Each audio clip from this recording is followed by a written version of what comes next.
বাসায় গিয়ে আমাদের প্রিয় বিএনপি চেয়ারপারসন বেগম খালেদা জিয়ার শারীরিক অবস্থা জানতে রাজধানীর এভার কেয়ার হাসপাতালের সামনে ভিড় করছেন নেতাকর্মী শুভাকাঙ্ক্ষীরা। বাইকে বারবার তাদের সরে যেতে বলা হলেও উদ্বিগ্ন নেতাকর্মীরা খবর পেতে চান তাদের নেত্রী কেমন আছেন। বেশ কয়েকটা দিন ধরেই খুবই উদ্বিগ্ন অবস্থায় আছি। গতকালকে রাত 2টা পর্যন্ত আমি স্ক্রল করেছি যে নিউজটা কি আসে। যে রাজনৈতিক প্রেক্ষাপট আছে সেইটা নিয়ে আমরা এখানে আসছি, রাত্রে সংবাদ পাইছি। এখন আমরা আল্লাহর কাছে প্রার্থনা করি তিনি যেন সুস্থ হন। সকালে বেগম জিয়াকে দেখতে যান এনসিপি নেতারা। শেখ হাসিনার ফাঁসি দেখার জন্য হলেও বেগম জিয়া সুস্থ হবেন বলে আশা প্রকাশ করেন তারা।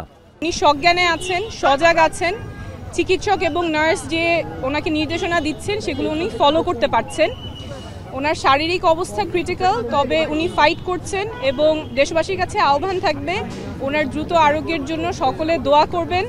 সারা দেশবাসী আজকে ওনার জন্য দোয়া করছে। সারা বাংলাদেশের প্রত্যেকটা প্রান্তে প্রত্যেকটা দলের মানুষ, মতের মানুষ, ফেসিবাদ বিরোধী প্রত্যেকটা রাজনৈতিক দলের মানুষ, পৃথিবীর সবাই ওনার জন্য দোয়া করছেন।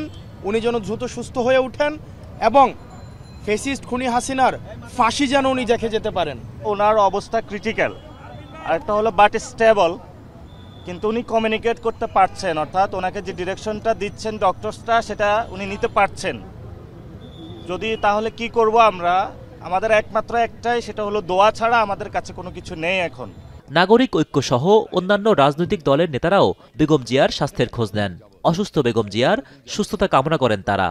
সিসিউতে আছেন এবং সবাই আমরা গোটা জাতি উদ্বিগ্ন, বিভিন্ন রাজনৈতিক দল সবাই আমার নেত্রীর জন্য, লোকমুক্তির জন্য দোয়া চেয়েছেন এবং মাননীয় প্রধান উপদেষ্টা উনিও দোয়া চেয়েছেন এবং আমরা গোটা দেশবাসীর আজকে অভিভাবক উনি। নতুন করে আবার চাইনিজ ডাক্তাররাও যুক্ত হয়েছে। জন হপকিন্সের প্রফেসর 2-1 আছেন। যেই সংবাদে সবার মধ্যে উদ্বেগ সৃষ্টি হয়েছিল, পরিস্থিতি তার চাইতে কোনো রকম অবনতি হয়নি। সংকটাপন্ন অবস্থায় করোনারি কেয়ার ইউনিটে চিকিৎসা নিচ্ছেন দেশের প্রথম এই নারী প্রধানমন্ত্রী। তার চিকিৎসায় দেশি বিদেশি চিকিৎসকদের সমন্বয়ে মেডিকেল বোর্ড গঠন করা হয়েছে। চলছে পরীক্ষা নিরীক্ষা।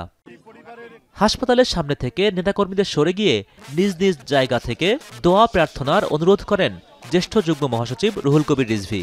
যে ভালোবাসা, তাদের যে প্রাণ ভরা দোয়া, আল্লাহ দেশনেত্রী বেগম খালেদা জিয়াকে সুস্থ করবেন, তিনি আবারও আমাদের মাঝে ফিরে আসবেন। সন্ধ্যায় গুলশানে বিএনপি মহাসচিব মির্জা ফখরুল ইসলাম আলমগীর এক সংবাদ সম্মেলনে জানান, সুচিকিৎসার জন্য বেগম জিয়াকে বিদেশে নেওয়া দরকার। বর্তমান শারীরিক অবস্থা সন্তোষজনক না হলেও বিদেশ নিতে যাবতীয় প্রস্তুতি গুছিয়ে রাখা হচ্ছে। বিদেশে নেওয়ার মতো কোনো শারীরিক অবস্থা নেই। শারীরিক অবস্থা আল্লাহর অশেষ রহমতে যদি স্টেবল হয়, তখন চিন্তা করে দেখা হবে যে তাকে বিদেশে নেওয়া সম্ভব হবে কিনা।